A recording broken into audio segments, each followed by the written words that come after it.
ভাই mid day ন্যাপের নাম করে আমি প্রায় পুরো 3 ঘন্টা ঘুমিয়েছি। আজকে রাতের ঘুমের 12টা বেজে গেছে, বুঝতেই পারছি। কিন্তু আমি কখনো ভাবিনি, আমি ভেবেছিলাম যে এই ক্লিপটা রেকর্ড করব, বাট এত পরে যে করব সেটা কখনো ভাবিনি। কিন্তু করতে হচ্ছে, কিছু করার নেই, অনেক বেশি ঘুমিয়েছি ভাই। তো বেসিক্যালি আজকে আমরা ট্রেন করতে চলেছি শোল্ডার অ্যান্ড ট্রাইসেপস। আমি আমার স্প্লিটে কিছু অবভিয়াস চেঞ্জেস করেছি, কারণ লাস্ট 1 বছর ধরে আমরা সেম স্প্লিট লাস্ট 1 বছর ধরে আমরা সেম স্প্লিট ফলো করছিলাম। And to be very honest, অনেক ভালো রেজাল্টস এসেছিলো ওই স্প্লিটে আমার। বাট আমি কিছু চেঞ্জেস করেছি, কারণ আমার বডির যে সমস্ত উইক পার্টগুলো ছিল সেগুলোকে সেপারেটভাবে ট্রেন করার জন্য আমি স্পিডটাকে চেঞ্জ করেছি। আর এই ক্লিপটা পরে রেকর্ড করার পেছনে একটা রিজন রয়েছে, কারণ এখন প্রচুর গরম পড়ছে, আর দুপুরের দিকে ইউজুয়ালি রেকর্ড করা পসিবল না এত গরমের মধ্যে। এখন 4:30 নাগাদ বাজে, 4:30-5টা বাজবে হয়তো। টেম্পারেচার অনেক কম আছে, আর ভালো হাওয়া দিচ্ছে, সুন্দর হাওয়া দিচ্ছে। দেখো এই পাতা নড়ছে আমার সঙ্গে সঙ্গে।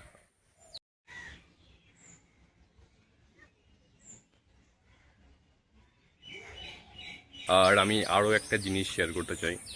লাস্ট 2 উইকস ধরে আমার ফিজিক্যালি অ্যান্ড মেন্টালি কন্ডিশন অনেকটা খারাপ ছিল, কারণ লাস্ট 3 উইকস ধরে আমি ঠিকঠাক রাতের বেলা ঘুমোতে পারছিলাম না, অসহ্য গরম লাগছিল, জানি না কেন।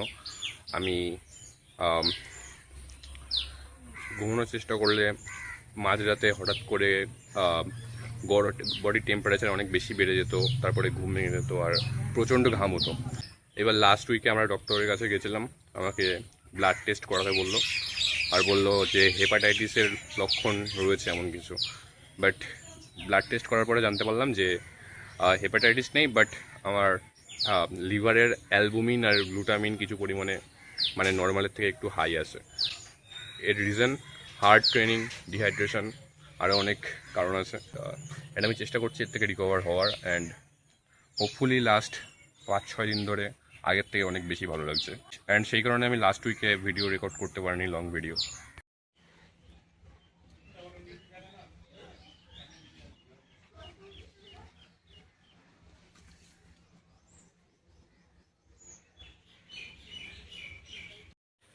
ভাই আমি জানি না যে সাউন্ড কেমন আসছে, কারণ আমি আমার মাইকে চার্জ নেই, মাইক চার্জে বসিয়ে এসেছি। আমি ভাই কত বড় বলদ, মানে আমি জানি আজকে ব্লগ রেকর্ড করব। আমি যখন ব্লগ রেকর্ড করার কথা ভাবি, আমি 3 দিন আগে থেকে ভেবে রাখি যে আজকে ব্লগ রেকর্ড করব। এবার মাইকটা চার্জ দিতে আমার মনে নেই ভাই, চার্জে বসিয়ে এসেছি, জিমে গিয়ে মাইক ইউজ করতে হবে। তোমাদের সঙ্গে আরেকটা জিনিস শেয়ার করতে চাই। আমি আগের দিন কার্ডিও নিয়ে অনেক কিছু বলছিলাম, যে কার্ডিও কীভাবে করতে পারবে, কীভাবে করলে তোমার ভালো হবে। অ্যান্ড অনেকে বলছিলে যে কার্ডিও করার জন্য তাদের কাছে রাস্তা নেই, জায়গা নেই, ঠিক আছে। মানে এরকম অনেকেই বলে যে আমার কাছে মাঠে যাওয়ার টাইম নেই, রাস্তায় হাঁটার টাইম নেই, অ্যান্ড ভালো রাস্তাও নেই, ভালো জায়গা নেই। এবার দেখো, আমার মনে হয় না যে 1 ঘন্টা কার্ডিও করার জন্য এত কিছু এক্সকিউজ দিয়ে কোনো লাভ আছে, কারণ তুমি যদি সেটা করতে পারো তাহলে তোমারই ভালো হয়। আমি জবের থেকে আমার ফিটনেস জার্নি শুরু করি। আমি বেশিরভাগ কার্ডিও আগে মাঠে গিয়ে করতাম, কারণ সকালে আমি উঠতাম আর মাঠে যেতাম কার্ডিও করতে। বাট তারপর থেকে লাস্ট 6 মান্থস ধরে আমি আমার সব করার স্টেপস এই রাস্তা দেখতে পাচ্ছ, যেটা দেখালাম ক্লিপে, এইখান থেকে ওই শুরু থেকে এই পর্যন্ত এইখানে আমি আমার স্টেপস কমপ্লিট করি, ঠিক আছে। আমার বাড়ির সামনে, আমার বাড়িরই রাস্তা এটা। অ্যান্ড আমি মনে করি যে আমি ব্লেসড এই রাস্তা থাকার জন্য, ঠিক আছে, কারণ অনেক বেশি হেল্পফুল, আর এর উপরে অনেক গাছপালা রয়েছে, ঠিক আছে। তাই আমি দুপুরবেলায় কার্ডিও করতে পারি, কোনো প্রবলেম হয় না। ছাওয়া থাকে, সারাদিন ছায়া থাকে এই জায়গাটায়, সারাদিন শেড থাকে, কোনো রকম প্রবলেম হয় না, কোনো রকম গরম লাগে না। আর এখান থেকে সুন্দর হাওয়া আসে ভাই। এখন দাঁড়িয়ে রয়েছে, দেখো গাছের পাতা নড়ছে, দেখতে পাচ্ছ, ভালো হাওয়া দিচ্ছে। আর গরমটা অত বেশি ফিল হয় না এখানে, সেজন্য এক্সকিউজ দেওয়া বন্ধ করো ভাই। 1 ঘন্টা কার্ডিও কোনো বড় ব্যাপার না। সবাই নিজের 24 ঘন্টার মধ্যে থেকে 1 ঘন্টা বের করতেই পারো, এমন কোনো বড় ব্যাপার না। আর বের করলে তুমিই ভালো থাকবে। দেখো, বড় বাইসেপ, বড় একটা বড় লার্জ বডি থাকা ভালো, বাট তোমার হার্টও একটা মাসল, ঠিক আছে? আর যদি তুমি হার্টকে ভালোভাবে ট্রেন না করো, ভালোভাবে না রাখো, হার্ট ট্রেন করা মানে হার্ট দিয়ে ডাম্বেল প্রেস করবো সেটা না। হার্ট ট্রেন করা মানে কার্ডিও করা, এমন সব অ্যাক্টিভিটি যেটাতে আমাদের বডির মুভমেন্ট অনেক বেশি হবে, সেইগুলো আমাদের হার্টের জন্য ভালো।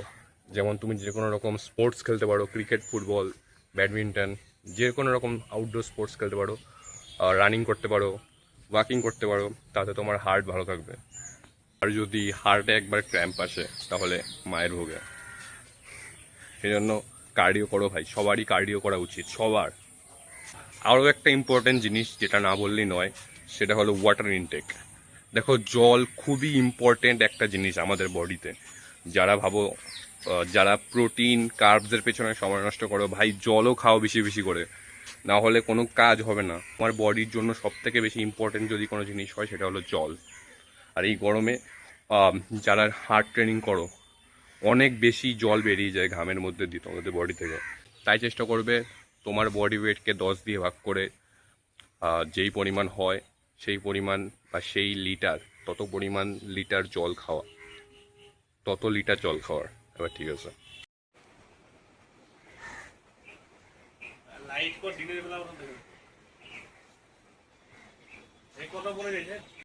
ভাই এটা হচ্ছে গিয়ে বাড়ির পেছনের দিকে।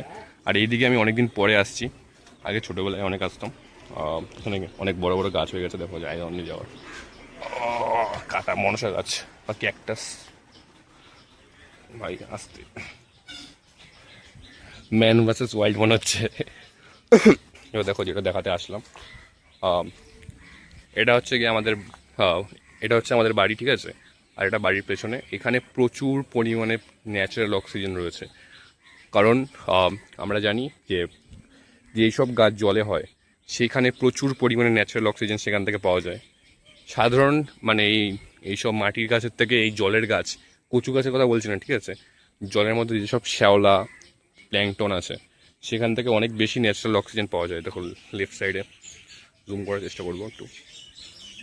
জল অতটা ভালো না, অতটা কি জল একদম ভালো না, বাট অনেক বেশি ন্যাচারাল অক্সিজেন পাওয়া যায়। আর অনেক বেশি মশাও পাওয়া যায় এখান থেকে। এখানে অনেক গাছ ভাই, অনেক গাছ রয়েছে, আর সেই জন্য এত গরম ফিল হয় না আমাদের এদিকে। দেখো অনেক গাছ মাথার উপরে, আমাদের বাড়িতে অনেক গাছ রয়েছে। আগে আরও গাছ ছিল, আরও 2টো গাছ ছিল, একটা জবা ফুল গাছ ছিল আর 3টে নারকেল গাছ ছিল এরকম বড় বড়। এই পাশে একটা ছিল, এই পাশে একটা ছিল, দেখো আম হয়েছে গাছে, দেখতে পাচ্ছ কিনা জানি না, আই হোপ দেখা যাচ্ছে। ব্রাইটনেসটা হালকা বাড়িয়ে দিই। এই দেখো কতগুলো আম হয়েছে। আম পেকেও গেছে প্রায়, প্রায় না পুরোই পেকে গেছে, প্রত্যেকদিন 1-2 করে পড়ে। এই দেখো কাঁঠাল। এইখানটায় আগে একটা জবা ফুল গাছ ছিল, এখানে একটা জবা ফুল গাছ রয়েছে অলরেডি, বাট লাল জবা ছিল এদিকে। আর আমাদের বাড়িতে লাল জবাই ছিল। একটা মনসা গাছ, দেখো ভাই কাঁঠাল।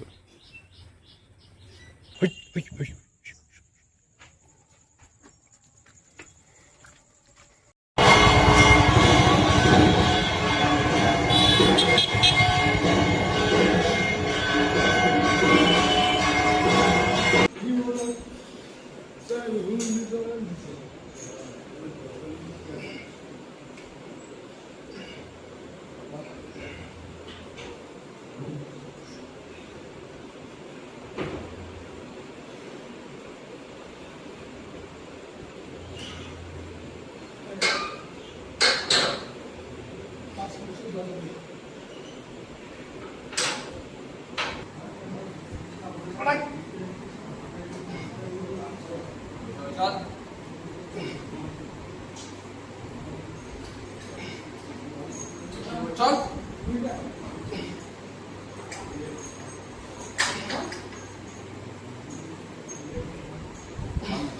আরে না ভাই চল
আর 500 মতো স্টেপ বাকি আছে, এখন সেটা কমপ্লিট করব আর তারপরে আজকের দিন এখানে শেষ হয়ে যাবে। অ্যান্ড আই হোপ কিছু না, দেখা হচ্ছে নেক্সট ব্লগে। আর আজকে জিমে আমি স্কাল ক্রাশারও করেছিলাম, বাট আজকে টাইম খুব শর্ট ছিল আর অনেক ভিড় ছিল জিমে, আর এত গরমের মধ্যে মানে অনেকের আমার বন্ধুদের সেট বাকি ছিল যারা ডেলি ভিডিও করে দেয়, তাই টাইম না হওয়ায় স্কাল ক্রাশারের ভিডিওটা করতে পারিনি। আর কিছু না ভাই, স্টে হাইড্রেটেড, খুব গরম পড়েছে। দেখা হচ্ছে নেক্সট ব্লগে। Thank you so much for watching. Tata, good night.